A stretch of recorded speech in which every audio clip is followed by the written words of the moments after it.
السلام علیکم ملګرو. پاکستان به مقابله انډیا د باران په وجه باندې میچ فعال ولاړ د خو انډیا چې کم مضبوط سٹارټ ایستلې دي نو کچره د باران په وجه اورونه راکم شنو پاکستان ته فائدہ ده. کچره میچ 20 اور پر اننګ شو نو پاکستان به څومره رنز چیس کوي په دې ویډیو کې درلویم. فعال د انډیا چې کم سکور تاسو له سکرین باندې ښکاري 147 باندې دوه کلړیان اوټ دي. 25م 25 اور شروع دي. ډېر خپل بیټینګ ویرات کوهلی خو خیر نه روهیت شرما او شوبمن ګل ډېر ښه سٹارټ ایستل. روهیت شرما په 56 رن باندې اوټ شوی دی، شوبمن ګل په 58 رن باندې اوټ شوی دی او د ډوالو سټرایک ریټ ښه سټرایک ریټ سره بیټینګ کړي. کوهلی 8 رن باندې ولاړ دی او کے ال راهل 17 رنونه کړي دي. د پاکستان نه طرف بدترین بالینګ چې کم کړي هغه شاداب کړي چې په منی 2 اورونو کې 32 رنز ورکړو. خیر اوس خو کنټرول شوی 6 اور 45 رنز ورکړي دي. په 9 اورونو کې شاین افریدي په 15 اورونو کې 37 یو وکټ ایستل. نشیم شاه ډیر خپل سپیل کو 15 اور 28 رنز ورکړي دي او وکټ یو هم نشته. فهیم اشرف 3 اورو کې 15 وکټ یو هم نشته. حارث رؤف 5 اور 27 وکټ یو هم نشته.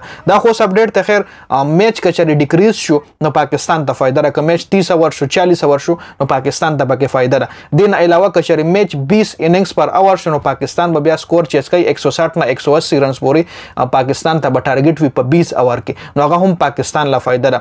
ځکه انډیا چې په کم سټارټ په کم پوزیشن کې روانه دی خو ایزي 300 ته سکور رسول شي جی. نو په دې وجه کوم میچ شری مطلب اورونه کم شو 20 اورز پر اننګ شو نو پاکستان به سکور چیس کوي 160 او 180 ترمنځ د کې هر څومره ټارګټ ورکول شي جی.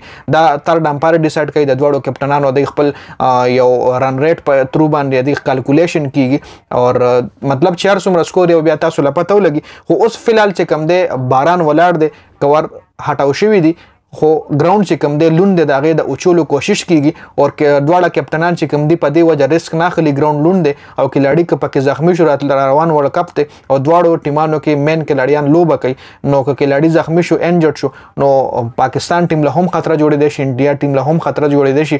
په دې وجه باندې دواړه ټیمانو کپټن لا فلحال دا ریسک نه چتوي چې ګراوند مکمل اوچ شي تر هغې پورې ګراوند سټاف لګیا دی ګراوند اوچي او ګراوند چې د لوبې قابل شي نو بیا به ګراوند ته کلاړیان کوزیږي. لږ باران شو خو ډیر تیز شو او ډیر زیات مقدار کې اوبه د اسمان راوورېدې نو په دې وجه چونکې ګراوند خو د کور شوی خو بیا هم اوبه ځان له لاره ګوري چې ګراوند لوند دی. فلحال ګراوند سټاف چې کم دی لګیا دی او ډیر زر به ګیم سټارټ شي جی. تر اوسه پورې دا اپډیټ شو راتلونکي اپډیټس پر سره شریکوم چې میچ څومره اورز پر راځي زه بیا پوسټ تاسو لوکم چې څومره اور وي او څومره سکور به چیس کیږي.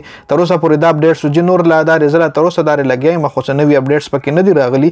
تر اوسه پورې دا اپډیټس ته که 20 اور شو نو پاکستان به 180 پورې رن تقریبا لکه کنفرم خبره نه ده تقریبا دومره پورې سکور به چیس کوي او که 30 اور شو نو 30 اور لا خو سکور میچ نه دی رسیدلی او انډیا سره بیا هم که 40 اور گیم شو 35 اور گیم شو نو بیا به انډیا په هیټینګ باندې شروع اچي ځکه 24 اور الریډي شوی دی او د انډیا سکور په 143 رن دی جی.